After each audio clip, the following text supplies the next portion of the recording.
Hoy, bata! Huwag mong tamaan yung mga halaman ko dyan! Nay, easy po. Hindi ko po ginagalaw yung halaman ninyo. Yung basurahan lang po ninyo. Teka lang. Hindi ka dinadalaw ng mga anak mo, no? Oo. Hindi ako dinadalaw ng mga anak ko.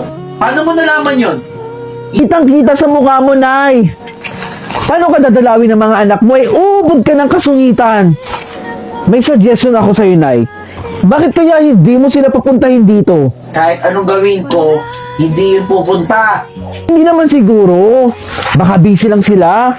Mahal ka naman ng mga anak mo. Ano nangyari kay Mama? Ma! Oh, ang mga anak ko nandito na pala. Ano to, Ma? Ma, alam niyo naman pong nasa konti si Althea, yung anak ko. Hindi niyo ba na-miss yung pagkain? Ang dami ko pong trabaho. Kailangan ko pong tapusin yun. Sinabi po ninyong may emergency, kaya po iniwanan ko yung mag-ina ko doon. Ano po ba kailangan ninyo? Pera? Oh, ito po. Oh.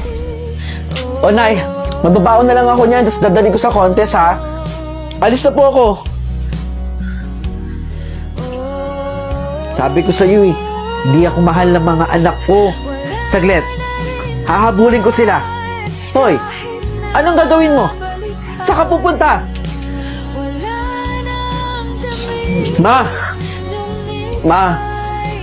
Oh, bakit kayo bumalik? Sorry po.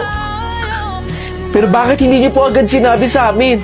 Dapat noon pa lang sinabi mo na sa amin yung kalagayan mo. Sana po naagapan natin.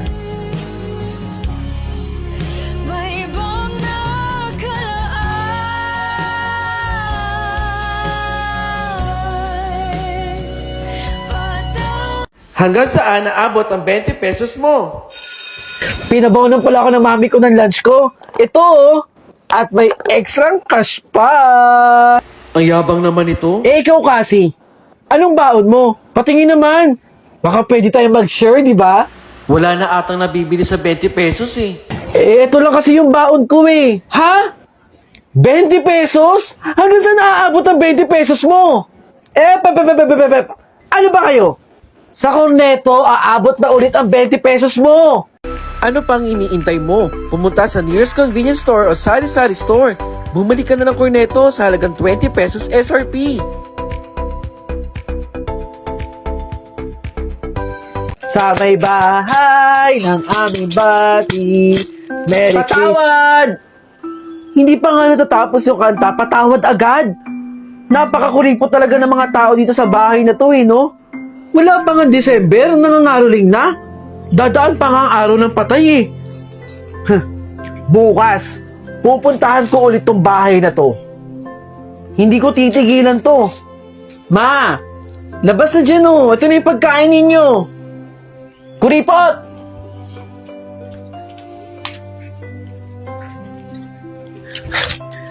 Ito yung bahay na hindi nagbigay sa akin kagabi Sa may bahay ng aming bati, Merry Christmas, nagmamalati. Ayun! Buti na lang ate, lumabas ka. Ito 5 piso. 5 piso ate? Ang layo ng nilakad ko para balikan ko yung bahay ninyo. Tapos 5 piso lang. Pwede na yan. Wow! Tsaka aga-aga pa nangangaroling ka. Salamat ate Salamat sa 5 piso. Malaking bagay na sa akin to ate. Makakabili na ako ng 3 piraso ng pandesal bukas. Salamat po Bukas ulit. Kahit hindi ka na bumalik. Bye-bye ate. Gima, papunta na po dyan. Uy ate, tama-tama, lumabas ka. Mangangaroling ulit ako sa'yo. Sa may bahay ng aming bati. Teka nga lang bata, taga saan ka ba?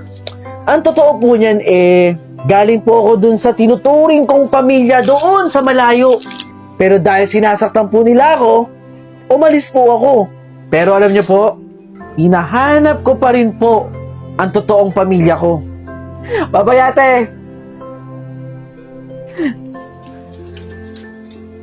Nak, nasa na yung batang sinasabi mo? Ma, inaantay ko lang din yung bata eh.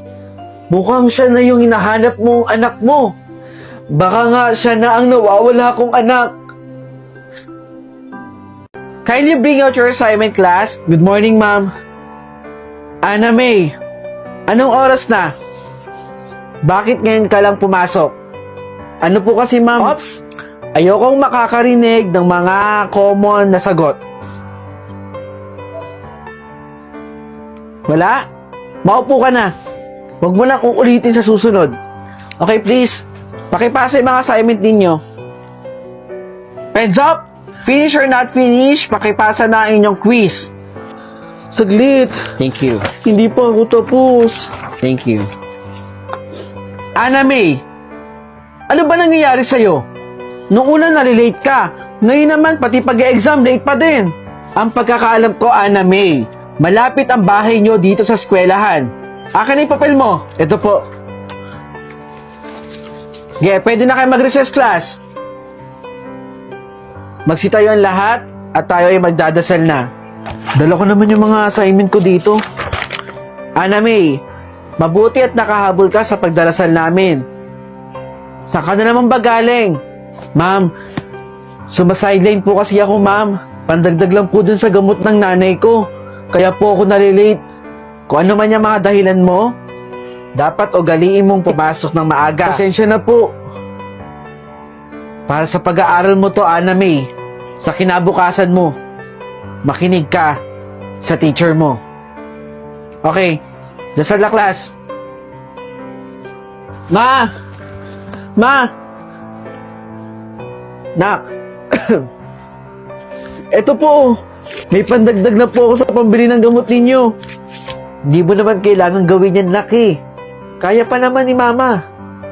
Diba sabi ko nga, makinig ka sa teacher mo.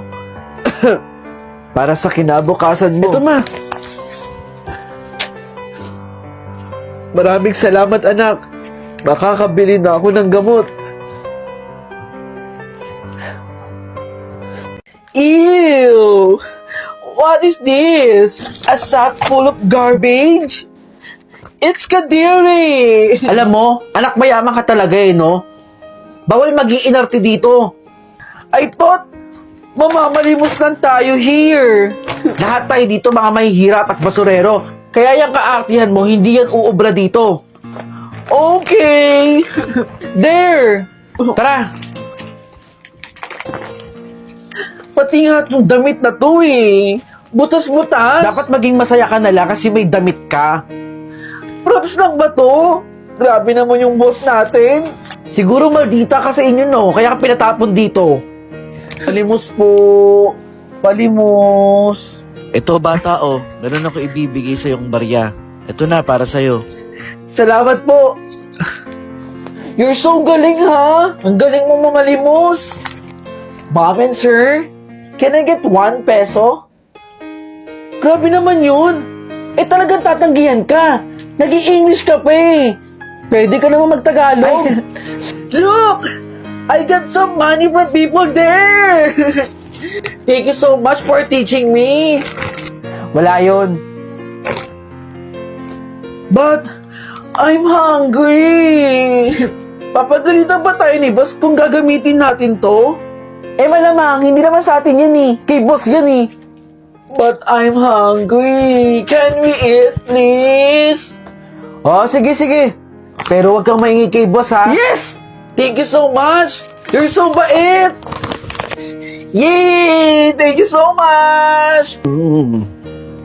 You're so bait talaga, ha? Wag mo nang isipin yun. Basta wag kang maingi kay boss. Si boss! Oh my gosh! Si boss! Tara na! Sandali! Hala! Natata na sa kasaan! Nak! Nak! Kanina ka pa nananaginip dyan. Umol ka ng umol. Mami! Ano ba yun? Panaginip lang yun? Oo, panaginip lang.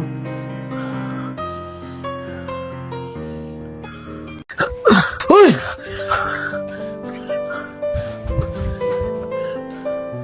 Anong meron? Bakit binangga ko ng batang yun? Baka mamaya nanakawan na ako.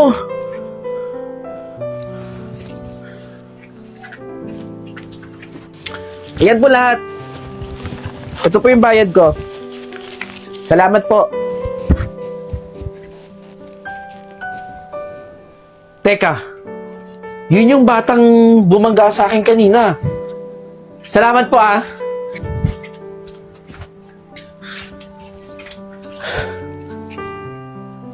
Nasaan na yung bata? Sigurado naman ako matutuwa dito yung re-regaluhan ko eh. Okay na to.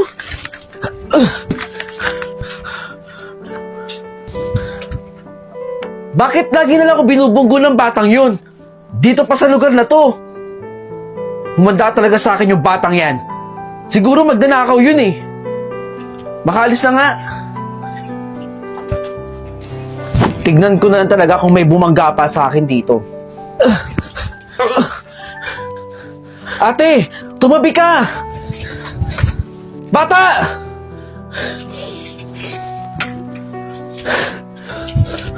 Huli ka! Ano bang trip mo? Bakit mo pa ako lagi binubunggo? Ha? Ano po ba yun? Nasasaktan ako! Magdanakaw ka, no? Magdanakaw ka sa lugar na yun, no? Ako lang ba ginagawa mo ng ganon? O kahit yung ibang tao? Hindi po ako magdanakaw! Habulin niyo si Pedro! Nang-snatch na naman dito! Kahit kailan talaga si Pedro, hindi na nagbago ang buhay. Eh hanap buhay niya na yun eh, ang mang-snatch. Paborito niyang lugar yung kanto na yun eh, no? Ano pa ba? Eh dito nga.